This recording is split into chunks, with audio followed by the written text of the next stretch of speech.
მოგესალმებით ყველას. ახლა გავაკეთებ საჯარო გაშლას ერთ ვარიანტზე და ეს ერთი ვარიანტი შეეხება ჩაფიქრებული პიროვნების ფიქრებს და დამოკიდებულებას თქვენთან დაკავშირებით. მაქსიმალურად ეცადეთ დეტალურად წარმოიდგინოთ ეს ადამიანი, გაიხსენოთ მისი ხმა, სხეული, ვიზუალი. ხელები და ფეხები არ გადააჯვარედინოთ. მე კი დავიწყებ საჯარო გაშლას.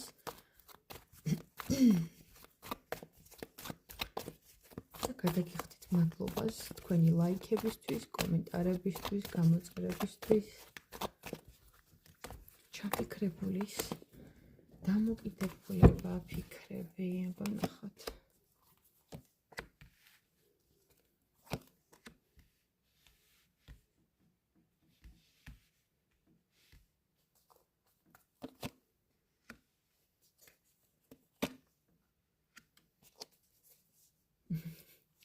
კარგი ფიქრები.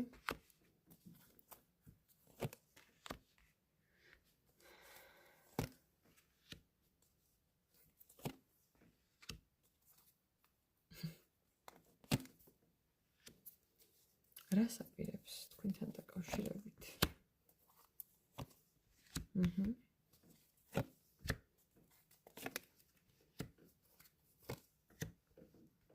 გასაგებია.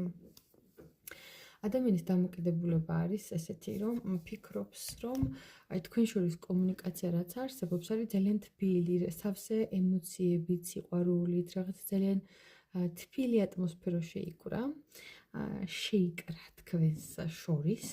ასევე ფიქრობს, რომ რაღაც ესეთი მძაფრი შეგრძნებების გამომწვევი ადამიანი ხართ მის ცხოვრებაში.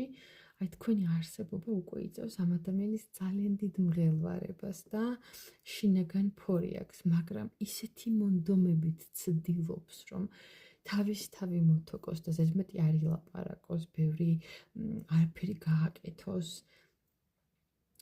აი შინაგანად ადამიანი არის ბედნიერი.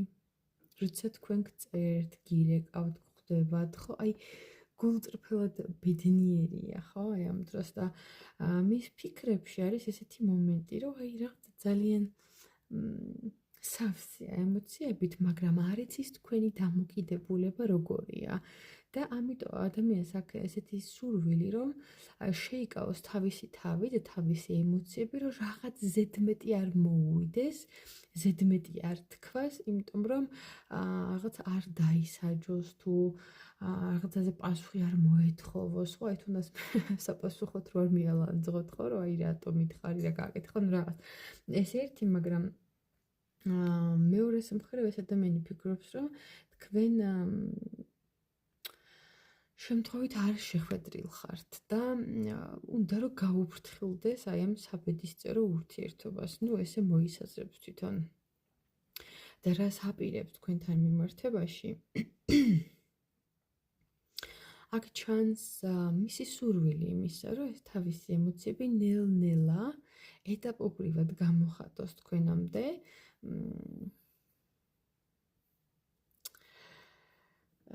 თუნდაც ვერ მიიღოს ხოლმე თავიდანვე იგივე ემოციები, რასაც გააზიარებს, აი ფიქრობს, რომ ცოტა უნდა გარისკოს და ცოტა უნდა შემოგაპაროთ თავისი განწყობა, რაც გააჩნიეთ თქვენთან მიმართებაში, ცოტა უფრო ღიად უნდა დაიწყოს ფლირტი თქვენთან და იცი რა, ამას იძახის ადამიანი, რომ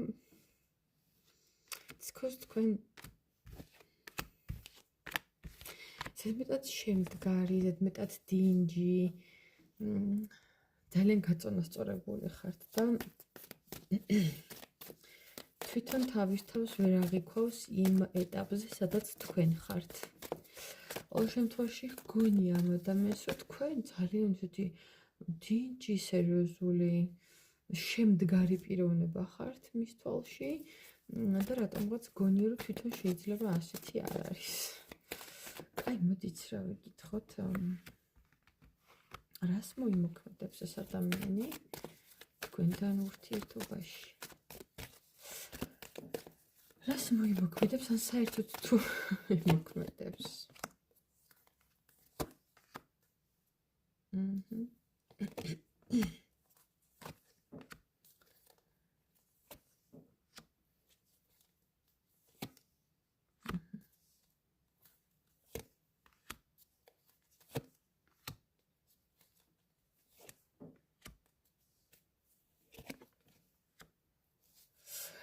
ხო, აი ნახეთ რა არის ამ ადამიანს მოქმედებები ხო ვიკითხეთ და ამ ადამიანს აქ განცდა იმის, რომ თქვენ ძალიან პოპულარული, ძალიან სასურველი სხვა ადამიანებისთვისაც ხართ და აი ეს ფაქტი ერთის მხრივ თან ძალიან მოსწონს, მეორეა რომ თან ძალიან იბნება და ფიქრობს, რომ აი მოდი საერთოდ მე თავს დავანებებ და რაც იქნება, იმიტომ რომ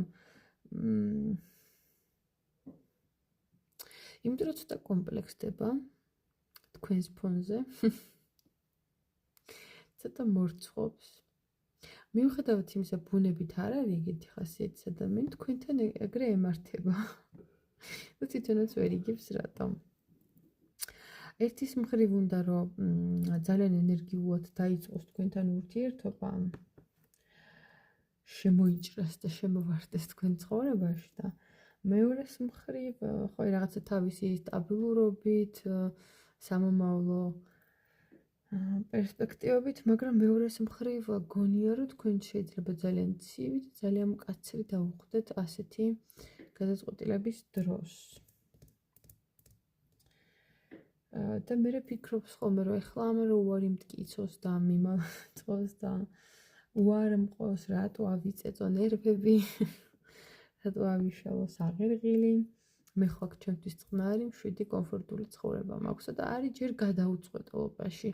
ანუ ერთის მხრივ მართლა უნდა თქვენთან რაღაც ურთიერთობის აშენება და შექმნა, ხოლო მეორეს მხრივ ფიქრობს, რომ აი ჩემთვის ვარ წყნარი და მშვიდად რა. რატო ავიშალო ნერვებიო. ასეთი განწყობა აქვს ამ ადამიანს ჯერჯერობით თქვენთან მიმართებაში.